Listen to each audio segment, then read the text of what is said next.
Hades mengerutkan kening. Ia telah bertarung berkali-kali dengan para ahli di alam semesta, dan sangat akrab dengan napas dunia. Sebagai penguasa dunia bawah, ia sangat memahami kekuatan dunia bawah, dan ia dapat mengendalikannya dengan mudah. Oleh karena itu, para ahli berdimensi tinggi di jurang maut mungkin tidak dapat merasakannya, tetapi Hades sangat peka terhadap napas dunia bawah pada Molly, dan ia dapat merasakannya secara instan. Yang paling mengejutkan Hades adalah napas jurang maut pada Molly juga sangat mengerikan. Ia telah mempelajari napas jurang maut secara mendalam.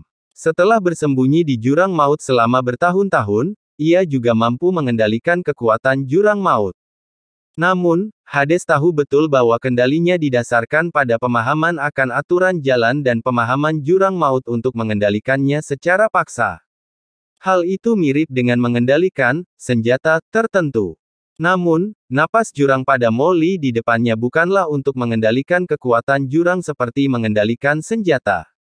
Sebaliknya, kekuatan jurang ini seolah terlahir di dalam tubuhnya dan merupakan bagian dari tubuhnya, seolah digerakkan oleh sebuah lengan, dan kekuatan jurang ini adalah lengan dan organ alaminya. Kendali khusus atas 3 jenis kekuatan ini adalah pertama kalinya Hades melihatnya. 2 penguasa laut kosmik yang kuat muncul di jurang ini pada saat yang sama. Hades tiba-tiba menatap Qin Chen dengan ekspresi bingung, lalu bergumam, mungkinkah kedua orang ini berada dalam kelompok yang sama? Apakah mereka memasuki jurang ini bersama-sama? Tapi sepertinya tidak. Hades menggelengkan kepalanya bingung. Melalui pengamatan diam-diam sebelumnya, Hades dapat dengan jelas merasakan bahwa sikap Molly terhadap Qin Chen jelas bukan sikap kelompok. Molly bahkan pernah mencoba menyerang penguasa domain hukuman penjara milik Qin Chen sebelumnya. Titik ini, Lord Mi si idiot tak dapat merasakannya karena ia sedang bertarung dengan Qin Chen, tetapi Hades, sebagai penonton, dapat dengan jelas merasakannya. Hubungan antara kedua orang ini agak aneh, kan? Coba perhatikan lagi. Hades menyipitkan matanya. Sekalipun otaknya bekerja dengan baik, ia tak dapat memahaminya saat ini. Boom! Di dunia dimensi tinggi yang jauh, pada saat ini, aura mengerikan Lord of Dao menyapu dan langsung turun ke dunia ini.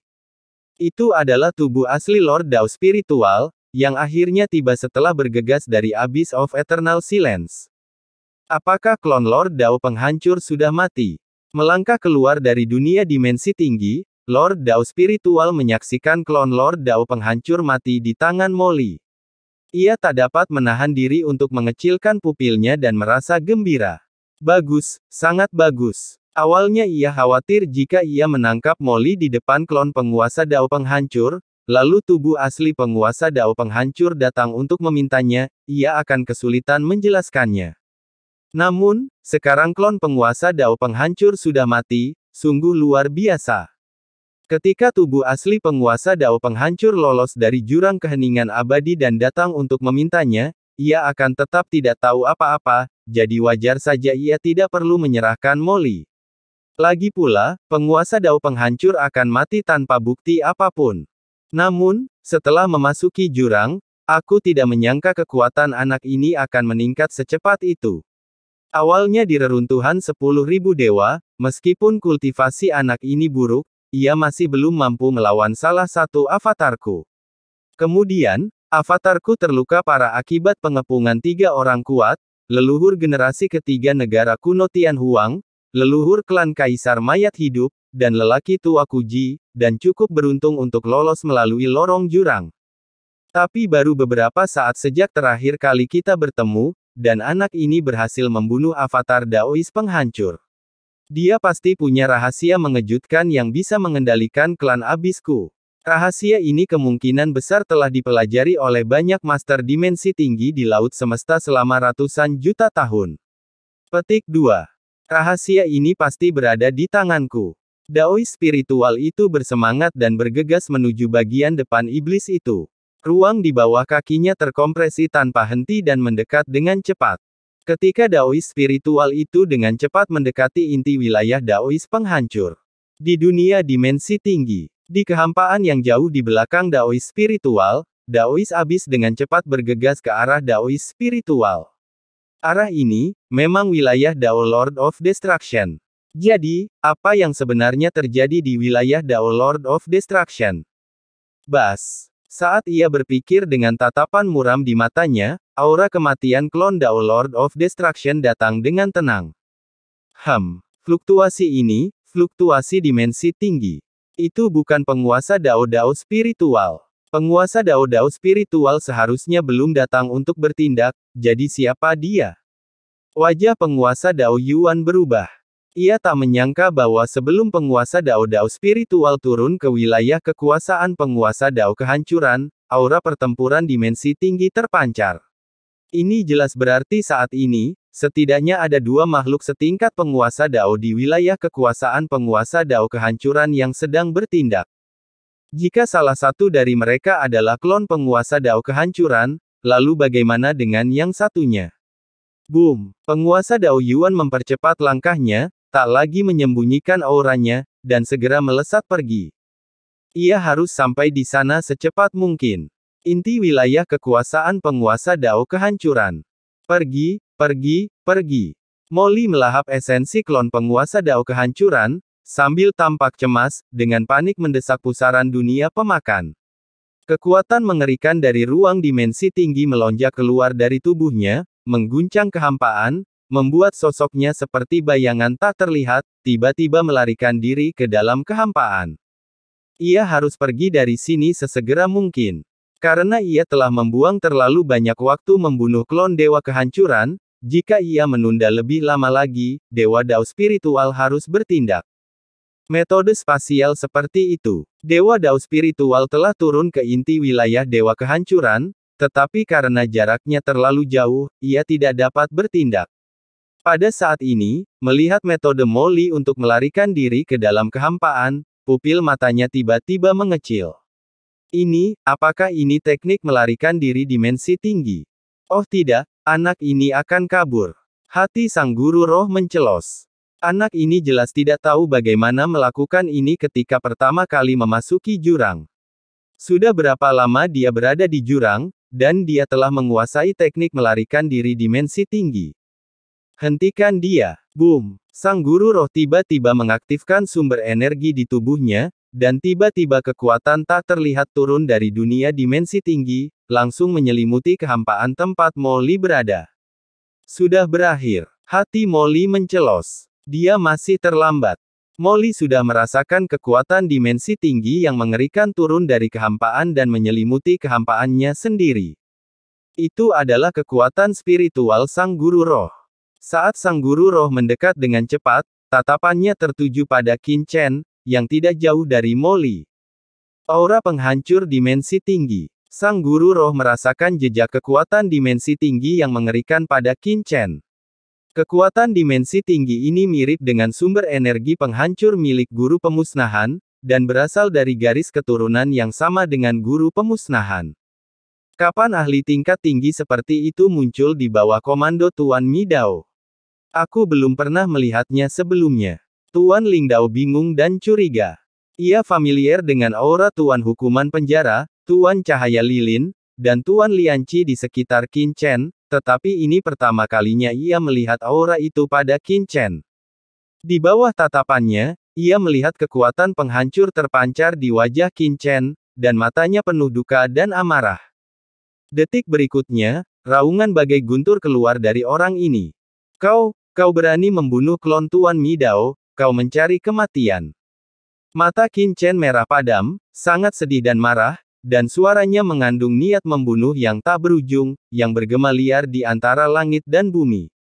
Semuanya, ikuti aku untuk membalaskan dendam klon Tuan Midao, bunuh. Ledakan. Dengan raungan, sosok Qin Chen tiba-tiba berubah menjadi cahaya ilahi penghancur yang dahsyat, melesat langsung ke tempat Molly berada. Pada saat yang sama, pedang pembunuh terbalik di tangannya juga menebas cahaya pedang yang tak terhitung jumlahnya, langsung menutupi tempat Molly berada. Puf puf puf. Energi pedang di kehampaan melonjak, melintasi dunia. Kapan kau menjadi manusia penghancur?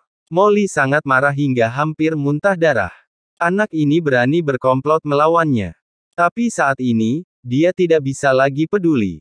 Energi pedang yang tak berujung disertai dengan kekuatan dimensi tinggi yang mengerikan dari guru spiritual memaksanya keluar dari kehampaan dalam sekejap. Boom! Sosoknya muncul di kehampaan dan gagal melarikan diri. Ah, dasar bocah nakal. Molly meraung, menatap Qin Chen dengan geram, kaulah yang melukai penguasa Midao sebelumnya, dan beraninya kau mengatakan bahwa akulah yang membunuh penguasa Midao, dasar penjahat keji. Lalu yang menyambut Molly adalah aura pedang yang datang ke arahnya, dan di saat yang sama, raungan marah dan dendam Qin Chen, berhenti bicara omong kosong, semuanya, kenapa kalian masih berdiri di sana? Kenapa kalian tidak ikut aku untuk membalaskan dendam klon penguasa Midao? Saat suara Qin Chen jatuh, penguasa hukuman penjara, penguasa cahaya lilin, dan penguasa riak Qi tiba-tiba mendengar suara Qin Chen di lubuk jiwa mereka. Beberapa orang yang awalnya sedikit bingung tiba-tiba menjadi gila dan marah. Bunuh, dengarkan Tuan, bunuh orang ini, dan balaskan dendam klon penguasa Midao. Bunuh, anak ini berani menyerbu wilayah penguasa Midaoku, dia pantas mati. Bunuh tanpa ampun. Penguasa hukuman penjara, penguasa cahaya lilin, dan penguasa riak Qi meraung, dan juga mengikuti Qin Chen untuk membunuh Molly dengan panik. Ketika mereka membunuh Molly, Qin Chen membungkuk kepada guru Taois spiritual yang telah turun ke dunia ini dari jauh, dengan raut wajah sedih dan marah, Guru Taois spiritual, Anda datang di waktu yang tepat. Tolong bantu saya membunuh anak ini dan membalaskan dendam klon Anda. Mata Qin Chen merah, ekspresinya sedih dan marah, dan air mata menggenang di kedalaman matanya. Apakah orang ini dari garis keturunan Guru Taois penghancur? Guru Taois spiritual berpikir sejenak, dan dengan hati-hati merasakan aura kehancuran pada Qin Chen. Itu memang aura kehancuran dari garis keturunan Guru Taois penghancur. Saya tidak menyangka bahwa Guru Taois penghancur diam-diam membudidayakan guru seperti itu. Saya khawatir dia memiliki penampilan seorang Guru Taois. Mata Guru Taois spiritual berkilat. Dengan kultivasinya, ia merasakan keistimewaan Qin Chen sekilas. Ia telah menyentuh asal-usul Master Tao, yang jauh lebih mengerikan daripada Master Tao setengah langkah pada umumnya. Jika di lain waktu, ia tentu akan memeriksa Qin Chen dengan saksama dan bahkan mengujinya. Ada 2 Tao dalam satu garis keturunan. Jika seorang Master Tao baru lahir dalam garis keturunan roh penghancur, itu pasti akan mengubah pola jurang. Namun sekarang, pikirannya tertuju pada Molly, jadi wajar saja ia tidak punya waktu untuk peduli pada Qin Chen, pion tersembunyi dari garis keturunan Miling dan seorang ahli top yang diam-diam dikultivasikan. Tidak apa-apa, serahkan saja anak ini padaku. Aku teman baik saudara Midao, jadi aku tidak akan membiarkan klonnya dibunuh oleh orang lain sesuka hati, kata Ling Dao dengan tegas. Terima kasih, Master Ling Dao. Aku, dari garis keturunan Miling, akan berterima kasih. Qin Chen tampak bersyukur, dan buru-buru menundukkan tangannya, wajahnya gembira, dan pada saat yang sama, kekuatan penghancur di tubuhnya menyapu dengan liar, Tuanku, aku akan membantumu. Boom! Qin Chen berteriak marah dan bergegas menuju Molly dengan marah.